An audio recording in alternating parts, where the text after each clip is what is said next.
现在为着因应美国对顶关税问题，行政院长杜英泰昨昏就调野来行政院讨论。在会中，杜英泰有讲会去立法院做专案报告。然后国民党团是讲，总预算案提调的1439亿，都要成做进行方案的基础，嘛呼吁都要停止大罢免。那另外你可以说的，这个事情那边也是你代表国家，这是国家尊严的。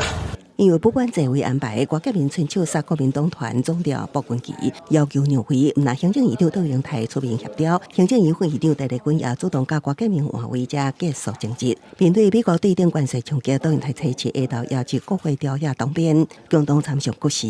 会后，民众党团总调吴国忠表示，杜英泰已经答应到立法院专案报告。卓荣泰院长他也承诺，他愿意到立法院来进行报告。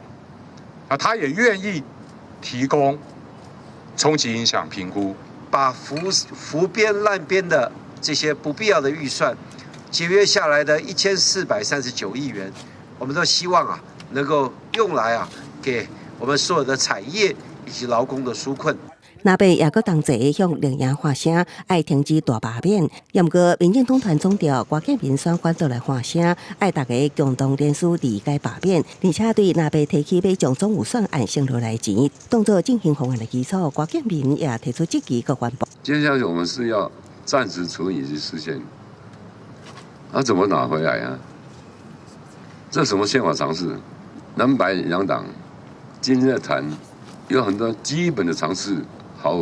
立法院长韩国瑜因为有公事无出席讨论，也毋过采备会调集调野协商，行政院专案报告关税冲击一事，有希望这礼拜进行。另外，总统赖清德表态，已经由第二军领军组成谈判小组，要甲美国交涉。也毋过，南洋地委何成顺建议，会当请前总统蔡英文出任对美国谈判特使团团长。蔡英文办公室回应无评论，佮表示蔡前总统对执政团队真有信心。公视新闻采访报道。